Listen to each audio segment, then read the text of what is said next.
Hello, welcome to the Kiera and Mal podcast, where we are documenting our journey of my fiance trying to turn me into a gamer. For those new here, I'm Kiera. And I am Malganus. So, well, here we are, back again with the KMP, the Kira and Mal podcast. So how's it been going? You've done a little bit of questing. You're now almost level 15 now, level 14? I think it's 14, if I remember correctly. Okay. Well, that's good. Unlock some new abilities and things like that. How's the questing going so far now that you're getting a little bit more into the meat of Coltyrus and Borealis?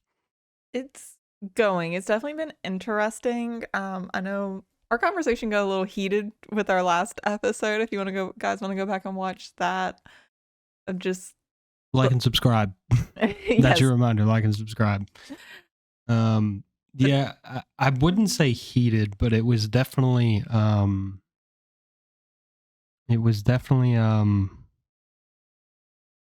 I think you lacked context until about 10 minutes ago as to what was going on in that part of the game.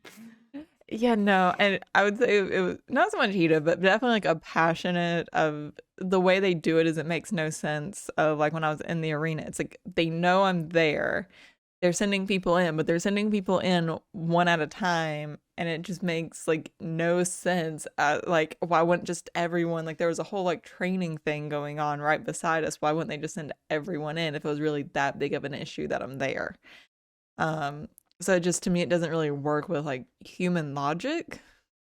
Well, and then I'll point back to the video game and movie logic. It's like Chuck Norris in a fight. 4 dudes are waiting their turn to get their butts kicked by Chuck Norris.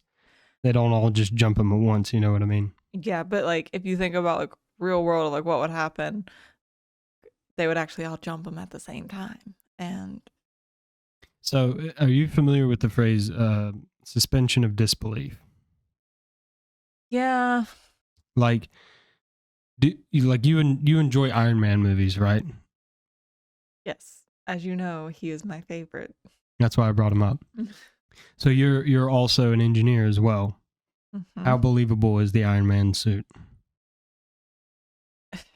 Not believable, but it is at least built off of sound logic, and then the logic is just enhanced. It's just stretched as far as they possibly can. Even what about the nano suit from Infinity War?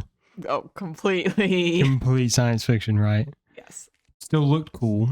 It still enhanced the character. So it's a lot of the same. And I think a lot of the problem with World of Warcraft as a whole right now, especially with quest design and like environmental design, is World of Warcraft kind of needs to grow up. Does that make sense? I can see that. It needs to grow up a little bit because a lot of the story arcs are very intense and very mature, but when it's presented in this like Acme, Wile E. Coyote and Roadrunner fashion, it kind of detracts from the storytelling, which I think you're kind of suffering from right now because this seems like a very important story, but it's not hitting. Does that make sense? Yeah, and definitely definitely needs to grow up part of it. And I guess like I'm just coming as someone from like with my background, like I'm thinking of it from like human logic and how humans operate, and I'm thinking about it from like how like if the US is going to go to war, because that's essentially kind of what's going on in World of Warcraft. Like we're not going to do this whole thing. Like right now I'm focused on saving Flynn and making sure that he's okay, and the whole time I'm sitting here going, who is Flynn? Why is he even important? Because if you think about like just the average person in the US government, US Army, whatever, they're not going to waste a lot of resources to go rescue one person unless that person is like extremely important. Like Tom Hanks would beg to differ. That was a Saving Private Ryan reference there for all you who didn't get it. Sends an entire platoon of Rangers to go save one guy, but it was an important mission. He was the last son in the family.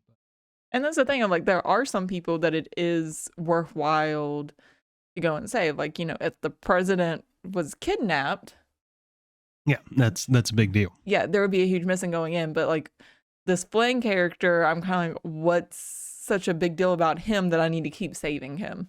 And also, if he keeps like one, if he's such a big deal, why does he keep getting kidnapped? And Yeah, so I think part of it is, and I didn't really play through the BFA questing a lot, especially in Borales. I barely played BFA as it is. I definitely didn't raid.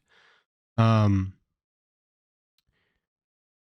it there's a lot of we don't abandon our friends.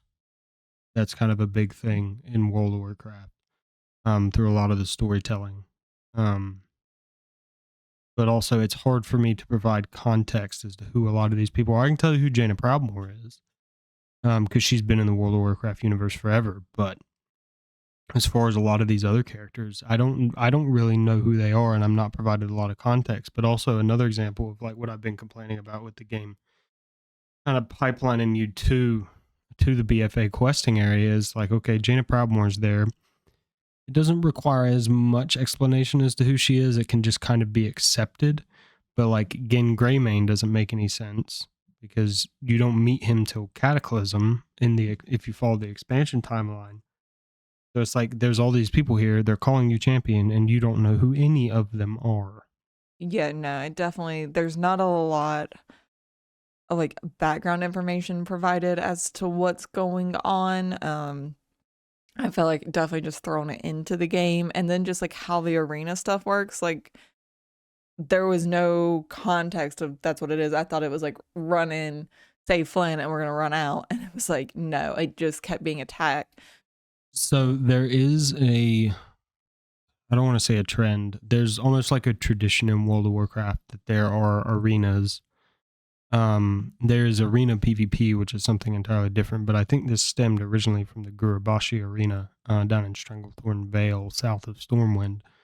There are quests that have arena battles. So you enter the arena and then you have to fight a gauntlet. And a gauntlet battle is kind of like a mechanic in raid or a mechanic in a dungeon. So it's like you fight one guy and then you wait a second, fight the next guy, then you wait a second. So it's kind of, I think it's kind of playing off that theme because it used to be, or at least it felt like it used to be, quest got you ready for dungeons and introduced you to mechanics. Dungeons got you ready for raids, introduced you to more mechanics and how to function. And then as, raid difficulty went up and they kind of reworked raids, normal got you ready for heroic, and then mythic came along, and then heroic got you ready for mythic and new mechanics like that. They kind of built on top of each other. Does that make sense? But yeah, there's certain things of just, and just kind of following up with how things don't make sense. Like with World of Warcraft, it's like after I had like got killed off in the arena battle and spawned back, and I guess I'm kind of learning how to like strategize a little bit better in the game, which is making my life easier. So I saw that you have switched from using your instant and then your long cast, and then starting with your long cast before you pulled aggro and then popping your instant. I saw you did that. That's a pro strat move right there. So not just that, but also like my instant cast is one that tends to pull a lot of characters. Mm-hmm. But it's also kind of weird to me that like, okay, number 4 pulls characters, but the rest of them don't. So certain abilities like that one has a small AoE burst that emanates from the target. And then your Pillar of Flame, I think it's called, that was the green circle that popped up. That's like you set where you want that AoE to be. It's not dependent upon where an enemy's position is. Yes. But with that, like, so like when I spawned back in, I was sticking with 3 and 2, even though they took longer to cast. Mm-hmm. I was avoiding the 4, so I didn't pull anyone in. Right. You only wanted to do your one-on-one fight, unless I know that the fight. other people are far enough away that it's not going to. So like kind of learning that stuff. But it also is kind of like, hey, like your buddy's over here attacking me and you're not doing anything. Like AI logic. Yeah. And I get like they can't program every scenario. Yeah, it depends. That's never really been a strong suit of Blizzard, in my opinion, is a lot of like AI control. They're either on or they are off. They Yeah. don't have a lot of like scripting, it feels like. But You're, it's kind of like, oh, this person in a certain range is getting attacked, but it's not going to turn your logic on. well, and it's weird because sometimes there are places that are like that. Yeah. Where like you attack one of them, it'll pull everything in the town. And it's really frustrating. And there's other times where like if you, I think it's called social aggro, where if you pull something and then something else gets close enough to it, not to you, but to it, they'll be like, that thing's attacking something. I'm going to go attack whatever it's attacking. Yeah. And that's where one, because it's not like consistently, It's frustrating. Yep. yeah, it's frustrating because you don't know what to plan for. Because definitely, like, you're going to plan differently if you have a better understanding of how things are going to operate. Yeah. And this reminds me of something funny from a different podcast. It's like a light switch joke, and one of the hosts, his wife, she'll shock herself on a light switch, and he'll just go skill issue because it's one of those things you either know that it's going to shock you or you don't, and you just kind of have to know. And that's how a lot of World of Warcraft is. You either know or you don't, and if you don't know, you're going to learn the hard way. You know what I mean? Yeah, and that's where it also and it's weird because I like the concept that like, you know, that if I get cut off, I'm not just like starting off at square one again. Right. But at the same time, it's kind of a weird logic for me, and I'm trying to think of how to explain this. That like it doesn't just end, and that like you're basically allowed to like, oh, you messed up and you had all these people, so now go back in and use the knowledge to basically like do it over. Mm-hmm. When like not exactly how life works. I thought you said you hated it Like, when you die and that's it, and you don't get to learn. Now you get to die and learn, and now you don't like that either. but and I guess like the other thing that's frustrating from it is like, okay, I learned from it, but then I go to the next scenario and it's a completely different scenario, so I can't apply it either. Okay. So that's something that's Well, and the thing is, you really can. But and the problem is, and I see where your problem is you haven't seen enough of the patterns to recognize the patterns, because Blizzard has a really bad habit of using the same patterns over and over again. And they're really bad for that with boss fights. You'll be like, oh, I've seen this guy before. yeah, and I mean it's human nature to kind of fall into patterns because like really it's hard, even it's hard as programmers to make like a random number generator because you still have to give it some form of pattern to. I was always told random number generators are not actually random at all. It's just a very complex sequence that appears to be random. That is correct. Very interesting. Because it still takes a human to program it. So, um, I'm sorry, I had a train of thought that Oh, I'm sorry. trying to get back to I it. didn't mean to knock you off. No, you're good. So I think that's part of it, but then also on top of that, it's like not like forever like okay, I'm trying to think of how to explain this.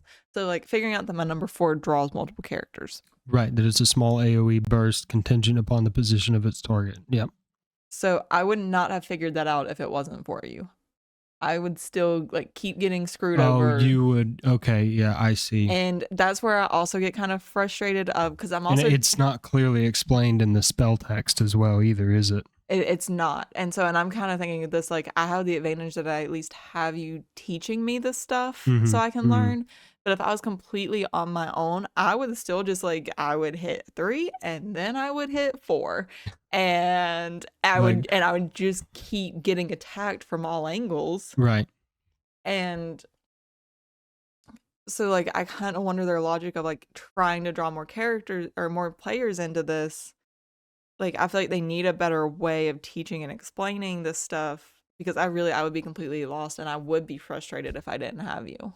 So, and that kind of brings up an issue. I talked to you about this earlier in the week, and that's I feel like a lot of game developers rely on the fact that their audience has 5, 10, 15, 20 years of experience in gaming to figure things out, that things are not intuitive. Tarkov suffers from this problem. If Tarkov did not have a wiki, it would, oh my God, it just, nobody knows what anything does or where anything is or how quests are done because it's so poorly explained, at least for new players. Like once you've done it, you kind of get the gist of it. But You know, I feel like video games are set up to where they expect like 5-year-olds to start playing with their like age appropriate games and build their way up into like World of Warcraft and these other Tarkovs as they get older.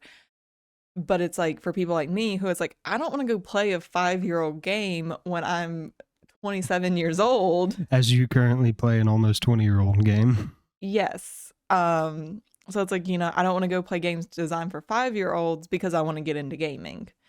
And I feel like there's not a great way of getting people into the gaming world if they come in at a later part of life. I think are easy entry titles, and then I think there are hardcore titles. I think the difficulty curve is like, and that middle point is very absent of games that are kind of difficult, but like, a newer player could still get into it. Does that make sense? Yeah. And maybe that space is filled with games like Call of Duty, Tarkov being on the far right, Call of Duty being in the middle, and then Roblox being on the far left on the easier side. And I'm not saying Roblox is easy or hard. I've never played it, but I perceive it to be an easier game from the outside. But yeah, I don't think, I just, like I said, I feel like game developers rely a lot on a dedicated fan base that have combined hundreds of years of play experience put together between them to figure out their poor design choices. Does that make sense? Yeah, no, it definitely does. But that leaves us saying us as like people who don't play video games trying to come in, like we're having to rely on people that know how to play video games to Mm-hmm. basically teach us. And so that means, do you have that community to begin with? Well, and see, that's where things are frustrating as well, because a different balanced version of that is outstanding for a game. So like in World of Warcraft, Season of Discovery, which I'm about to start season 2 of that. Please don't do that. Sorry. Of season 2 of. So when the glyphs were coming out, or when Season of Discovery season 1 started, we didn't know where the glyphs were. We were literally in general chat with each other I started Alliance as a warlock, trying to find other warlocks. Hey man, have you found this quest? Or you'd see a warlock walk by using a glyph and be like, hey man, where'd you find that? You would talk to each other because it wasn't on the wiki yet. There were no YouTube videos yet within the first opening hours of the servers. And everybody was just running around like the community was working together to solve this problem and this puzzle. Does that make sense? That does. But on the flip side of that is like, hey, we added this quest. We give you no context. Figure it out. It's like, you know what I mean? Yeah. Because like the glyph quests were very class themed. So warlocks, you were dealing with demonic things. Mages, you were finding, I think, scrolls of knowledge and stuff like that to build power. Priests, you had to like pray and stuff at holy sites and things. It was very cool. Yeah, but I do feel like it's a little bit easier like if you come in with a gaming background into it, that you have a better idea of how to approach it versus I feel like a kid again going to school, like you don't know how to solve math problems and you're slowly like building up those skills, but I feel like here there's no, you're jumping from your basic entry mathematics course to whatever 400 level abstract There are no numbers in this Partial math course. differential equations. There's no numbers on the test. It's all letters. In there. That's fun. But I also worked my way up to that with all of 13 years of grade school. Right. Yeah. So it frustrates me because I feel like it degrades the community. It burns out the people who do play. And then there's never any new people to come play who want to learn how to play because they look at it and they're like, well, I missed the boat, for the initial hype. And then it's now there's just too much to learn. There's too much to know. And then you're criticized for not knowing something, Oh, yeah. I you know. definitely feel like that's kind of like the downfall of the gaming industry. I wouldn't say the industry as a whole, but I would Mm. definitely say for games like World of Warcraft, I think Final Fantasy 14, which I played a little bit of and I'd like to play more of, did a fairly good job at combating, but they haven't, from what I understand, completely solved the problem, but they're definitely in a far better place than where World of Warcraft is, because I feel like the new player experience, if you don't have a 10, 15-year vet sit next to you and like walk you through it, you're not going to have a good time. You're not going to have a good experience. You're paying to not have a good experience. Yeah, I can see that. And I feel like I'm slowly getting better. Like, I feel like I'm at a point where, like, I could go into World of Warcraft and play and accomplish quest without you there. I definitely think it would take longer. Mm-hmm. And there would kind of be some confusion of like, well, why did that just happen? And it would definitely, like, I think I would be attacked a lot more. I would struggle a lot more to complete the quest, but I feel like I'm at a point where I could start developing and going through it.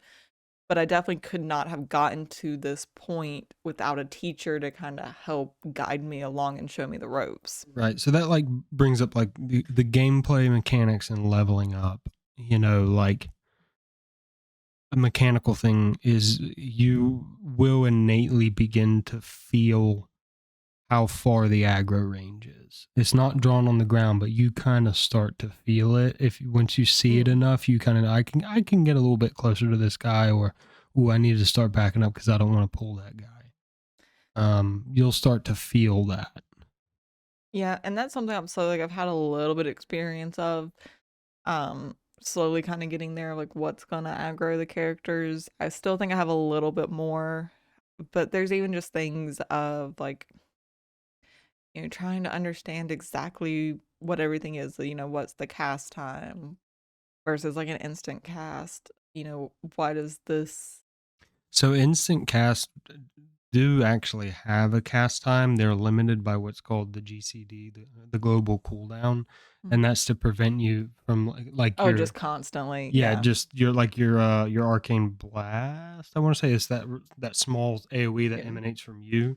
But it's You could just sit there and nice. just Yeah, but it is nice to, like, especially like some of the weaker characters that we attack. mm-hmm. It's nice to kind of be able to go in and like hit them with something that has a little bit of a longer cast time, and then hit them with the instant Yep, cast.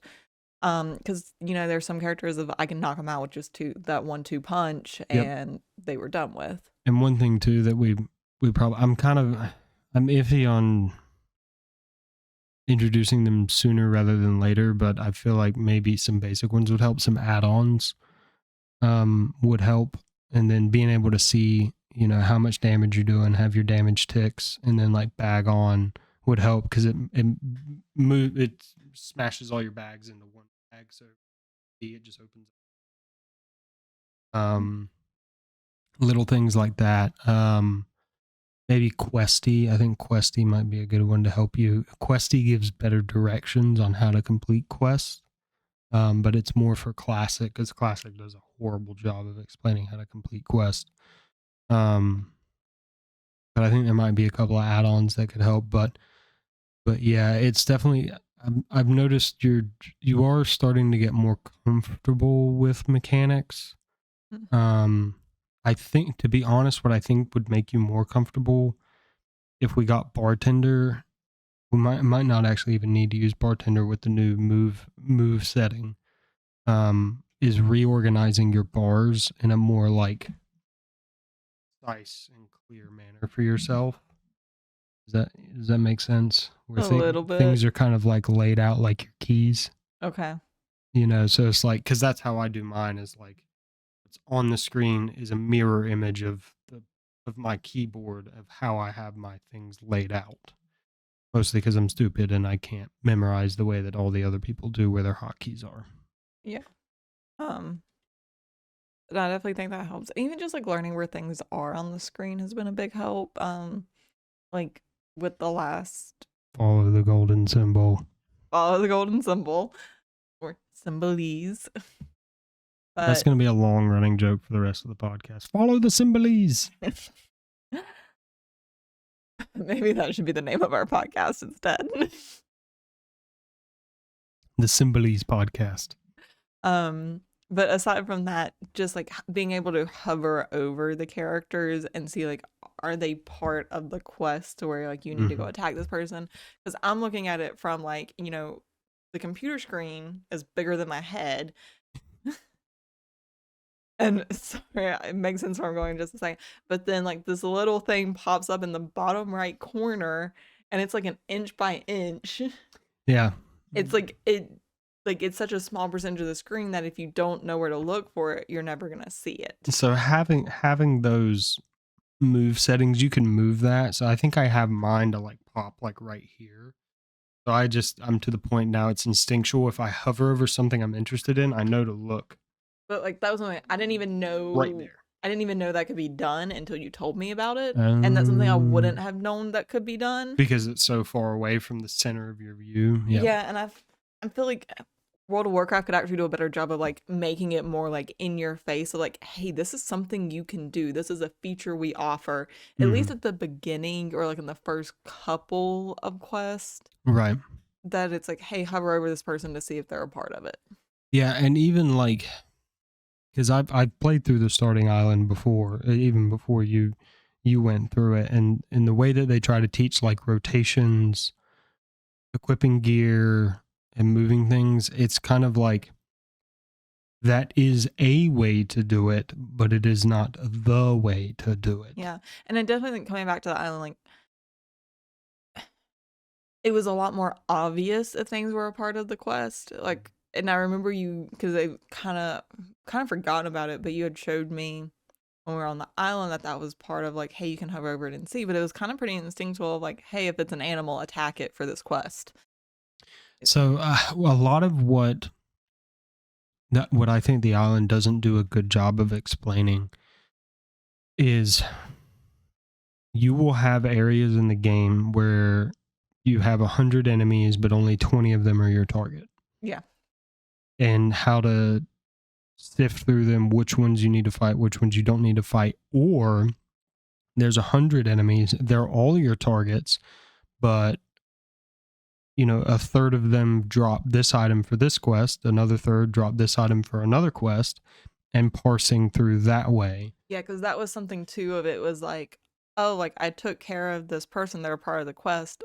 Why didn't I complete that part of the quest? And it's because they didn't drop it. But like I was so used to being on the island where it's like, okay, you attacked it, you completed the quest objective. Right, or it was 100% drop rate for the quest item you needed from them. Yeah, there's a lot of, I think that's something that's really going to turn you off a lot of the game, is like, it's not 100% chance that they're going to drop the thing you need, whether that's a piece of gear or a quest item. Yeah, I'm getting a little frustrated with that, not gonna lie. I take it rating is not in your future as much as I want it to be. I don't think it will be. I'm just... Which I guess for me, like, I'm a very direct person.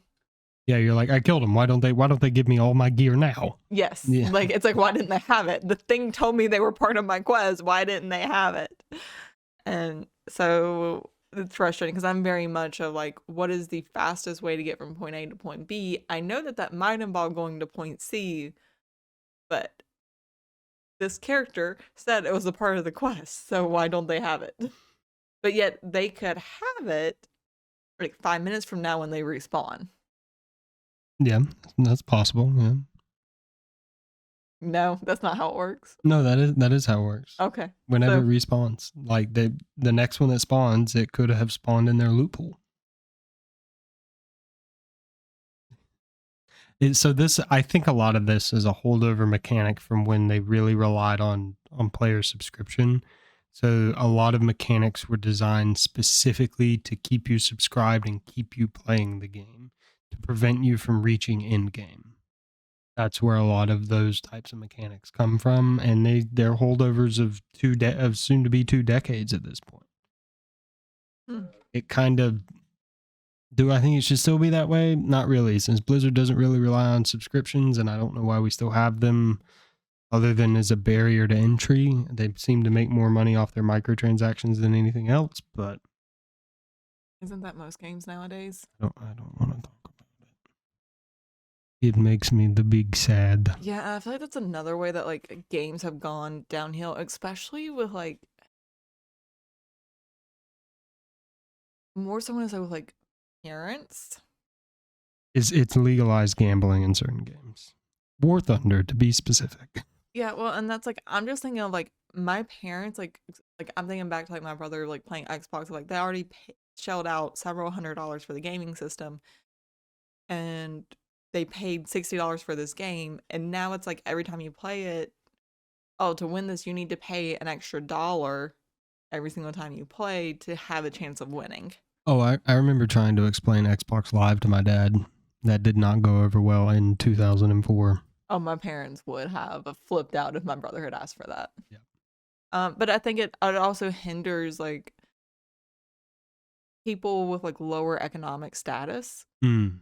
being able to get into it as well. Being able to enjoy it, and that's like War Thunder. Like, here's, and don't get me wrong, I love War Thunder. I have premium. I'm a premium player because I want to progress at a regular pace. I want value for my time. Um, but I'm not going to stick $1,000 into the vending machine to maybe get a chance at a tank when I can just play the game and unlock it, Yeah. which is how I prefer to play my games. But that's I think a lot of these people they're like preying on like kids in Oh a no, way. that's entirely. I mean, FIFA's player card system, I think it's banned in Europe now or about to be banned. I mean, it's literally, there have been multiple cases where children have stolen their parents' credit cards and racked up $10,000 Yeah. bills. Like kids don't I remember like I have little cousins and they're like asking for like the gift cards for Christmas for the gaming stuff. Gotta get them V-Bucks. Yeah, there we go, Gotta V-Bucks. get them V-Bucks. And it's just like It doesn't make any sense. It really doesn't make any sense. But it's also, I remember a time when a game developer would give you 50% of the game on a disc for free, saying, "Hey, please buy our game." mhm. And now they release games and they're not even finished. They're not even done. They're like, it'll be done in a year. Keep paying your subscription or buy early access. We'll finish it eventually after 20 patches. But just nowadays, and it just like it almost seems like whoever has the most money is who gets to win the video games because like if people have just like excess money they can throw at it. And I know there's like a level of skill that still goes into it. It depends on the game. I don't think World of Warcraft. Well, no, it is pay to win because you really can just hire high end guilds to carry you to ahead of the curve or arena master. But there are games. It used, well, I can't even say that now about Tarkov because you could just pay for a carry in that too. But I think like carrying notwithstanding, there are still games that you can't just pay the developers to win. Yeah, and but part of me too is I'm like if you like what's the fun in that? If you're just like paying your way to the top, particularly like with video games, like It's a flex. So, like, here's a good example of like in Rainbow Six Siege or League of Legends, people will pay for carries all the way to Diamond Plus or whatever, and then their term of carry expires. They're not being carried anymore. They try to go in and play with real Diamond players, and they get smacked back down the elo ladder. yeah. Well, and to me like You know. I guess part of it, and I guess maybe like I don't understand it because I'm not like into this whole gaming stuff. like it makes sense. Like, and I'm thinking like League of Legends because that's kind of the most like kind of like what's up there with what I'm thinking of like you want to be best of the best for you because you want to be like a professional gamer and going to like these league competitions and competing in those. But ultimately, like you're not gonna get any benefit and you're not gonna achieve that goal if you're like essentially buying your way to the top. Right. Yeah. No, I agree with that, and I understand that. I don't think a lot of other people kind of grasp that concept to a degree. I think a lot of people just want to say they're number one, even though they're not number one. Does that make sense? I can see that. You know, And and it sucks. It really does suck, and I feel bad for them. It's like people who cheat in Tarkov. What is the point? There's unless okay, you're selling carries, apparently you're making money, okay, whatever. I think a lot of people in games like Tarkov that cheat because they want to bully people and they want to feel better about their crappy lives. And they're taking that frustration out on other people. You know what I mean? I can see that. Sounds like high school all over again. Yeah, it's people that peaked in high school and still want to stay in high school. That's always a bummer. But yeah, it frustrates me and it sucks. I hate running into cheaters. And don't get me wrong, it's crossed my mind like, if I just had radar, not even aim hacks. If I just had radar, I just need to know, I just need a little bit of information just to know where people are, not because I want to chase them down and kill them, just to avoid them, you know, just to avoid people. It sucks being pushed that far by cheat code just to stay away from other people because you don't want to interact. It breaks down the fabric of the community. You know what I mean? Yeah, I can see that. Yeah, kind of a depressing topic to be off Yeah. on. Well, no, I'm sad. So, any upcoming or what challenges have you faced so far, other than what sounds like the whole game and loads of confusion? I really think that's been the whole part, and I'm very fortunate that I have you kind of teaching me the ropes. But it has been frustrating of like, why didn't the game explain this to me? And so it's kind of the biggest thing. Like, the game explained this. Like, Why did the game not explain to me how to play the game? and I guess maybe that's coming from so You're used to having a manual. For the kids out there used to be manuals in games that told you how to play the game. well, and I guess not just that, but like for me, like having when I worked as a teacher for like a little over a year and a half, it like for me, I enjoy teaching, I enjoy learning, and they just didn't take that into account. And so I think part of that background is making me frustrated on like they could have done a much better job. And like as a teacher, my job was to optimize how to teach people things. So I'm sitting here going, well, if they would have done this or they could have done that, and they could have explained this a whole lot better by doing this. Well, don't tell Blizzard that because they'll try and hire you and then they're going to pay you an extremely low salary and then lay you off after record profits. I will stick to my job security. Same here. Yeah, there's a lot of things because I remember learning how to play and it was a very difficult learning curve for me. The biggest difficulty that I had learning wasn't so much learning basic movement mechanics or how to cast spells and target and things like that. It was understanding stats and how stats worked and what stats were important to me and what stats I needed to buff and what stats, I didn't need to care about how gear worked. Like you're currently aware you can only wear cloth gear as a mage. Mm, You can't wear any other kind of gear because that's your class specialty. okay. So no leather, no mail, no plate. Intellect is, I think intellect and crit are your two highest priority stats. So it's frustrating that that's not built into the game explaining, because like if you hover over a piece of equipment, like let's say, I don't want to say plate, but like let's say you hover over another piece of cloth or piece of leather that you can't, well, let's say it's a piece of armor you can't wear because you don't meet the class specification for it, or armor class specification. and you hold shift and you just see a bunch of, plus green numbers, you're like, oh, that'd be a great piece of equipment for me. But it's not, because you can't put it on. Well, you don't meet, armor classification. Well, it's a strength piece and you're a mage. What mage uses strength? But is green number good? It doesn't explain to you that green number is not good for you. Yeah, I can see that. I would definitely be frustrated with that. And it was difficult for me as a druid, because druids could technically use everything as so long as it was leather. But I was a balanced druid. I wasn't a cat form druid. So why am I wearing agility leather when I'm in balance spec, which uses intellect? You know what I mean? Sort of. I'm gonna pretend like I just You're gonna understood pretend. every word that came out of your mouth. So like cat form for druids uses agility as their primary stat. Balanced druids are casters like mages. They use intellect as their primary stat. Well, I had a bunch of agility gear on because it was the only gear I could get, and I just saw green number, thought green number was good. And there I was as a balanced druid wearing agility gear, casting spells, and not in cat form attacking as a cat.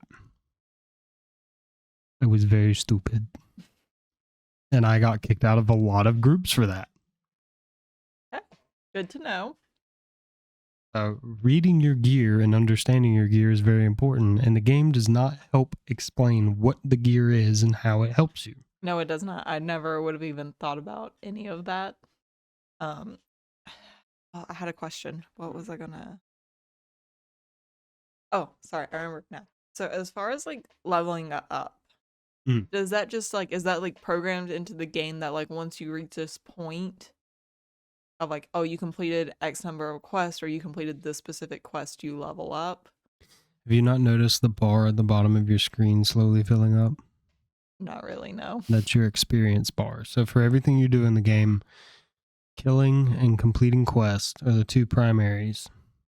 We'll get into professions later. I didn't want to get into professions this early because they're really confusing now. That bar will go up, and once the bar fills up, you'll go up in one level. Okay, so even like side quest would help. But because of the way, even with how experience rich quests are now, and with how experience rich killing creatures is now, you can just follow the main campaign quest. You don't have to do side quests. You'll hit level cap. Okay. You So even though like where I was going through the quest and like attacking the enemy, even though they weren't like dropping anything, I was still like gaining experience to level up. Yep. So there was still some benefit from it. There's if you're leveling, there's benefit to fighting everything. Okay. So it's not bad that you're fighting everything. It's just it slows you down, but that's also not a bad thing because you're still getting a positive out of it. So in old many moons ago, I was there 3,000 years ago when the hearts of man failed. It was common practice, if I remember correctly, that if you were walking somewhere, you killed everything on the way there because there were not enough quests to grant enough experience to get to level 60 at the time. Okay. That makes sense. And that, I think that practice stood for a long time, for a very, very long time. That was the advice that I was always given from my friends was, as you're out in the world questing, kill everything on the way to your next objective because you're going to need the experience. But that it got better. They got better with their quest design and allocating experience as they went on with their game development. So what is like the benefit of doing the side quests now? So a lot of the side quests now is for reputation. It gets you gear. It gets you gold. But unfortunately, since you're not in the current expansion, a lot of this reputation doesn't really matter anymore unless you want to collect mounts. Okay. And you're not quite on the mount collecting train yet. I think at some point you will. You'll be like, ooh, pretty horsey. I want all the pretty horsies.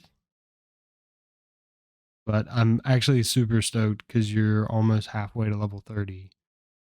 And At level 30, I think you can change questing zones. So it said something. I didn't read it that close. I might have to go back and watch the gameplay, but it said something about like level 35 to complete the quest, or something about level 35 in the quest. I saw that. I didn't read it. I don't know what that is because I know you can't go into any classic era raid until level 30, which is what I really want to do with you is take you to check out some of the raids or the old vanilla raids, and be like, this is what people quit their jobs over. um, Back when the game was actually good. It's still good. I think there's some good parts in it, especially Season of Discovery. But yeah, I think we could make a fun series out of that too. We have like an episode where we go do Molten Core, Blackwing Layer, Onyxia, things like that. I think that could be a lot of fun. You know, plus you'll start building out your transmog sets as well. And you will get mega frustrated because the boss doesn't always drop the piece of gear to complete your fancy outfit. You're going to start molding. I'm just gonna pretend like you didn't just say that. It's a lot of fun, though. It is, I promise. It's a lot of fun. So let me ask you this question, because like where multiple characters will fight a boss Mm-hmm. and they rate it, do they? So I don't know. Let's say he has like 20 pieces of gold and like a shield on him. Mm-hmm. Do all the characters each get 20 pieces of gold and the shield, or is it split somehow? Or So any gold that's dropped is split okay. evenly amongst the party members, if I remember correctly. There are different ways of looting, or there used to be. There's typically an accepted form of looting now,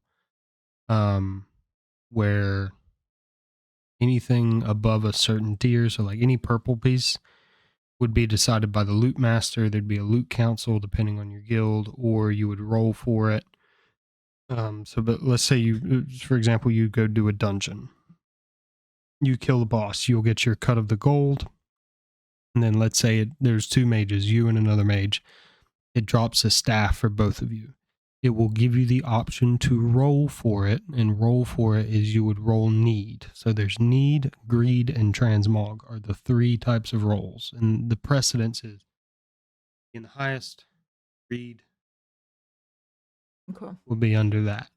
And then both of you would click need, and then there will be basically a roll of the dice random number generator, which isn't really random, would spit a number out in chat sometimes. Typically, you'll see it there.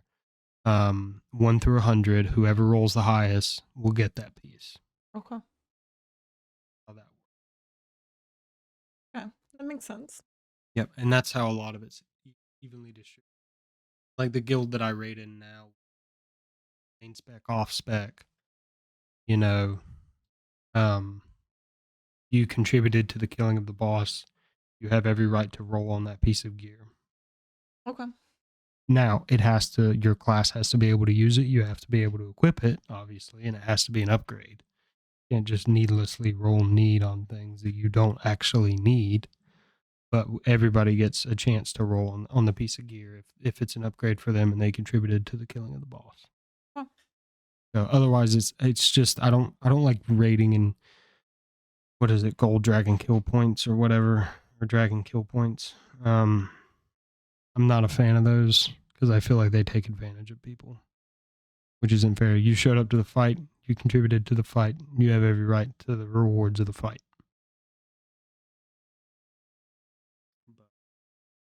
Oh man, yeah, talking about arenas earlier was really triggering for me. Because now all I can think about is Tarkov Arena, and it makes me very, very, very mad. How is that going? Not well. Like hours and hours of grinding for the next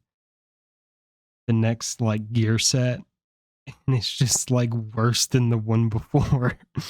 Like how is that possible? So can you explain to me like why you enjoyed doing that? Tarkov is suffering, and I've been Stockholm syndromed into enjoying the suffering.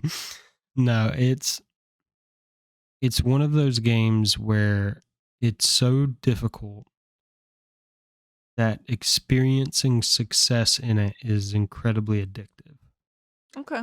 I can Does understand that, that. you're going to fail 9 out of 10 times, but when you succeed that one time, it just makes up for the other 9 times of failure. So kind of like my physics degree. Yeah, pretty much. Yeah. Okay. That makes sense. Yeah. So an arena, and I think Jesse Kazam put it in a really good way.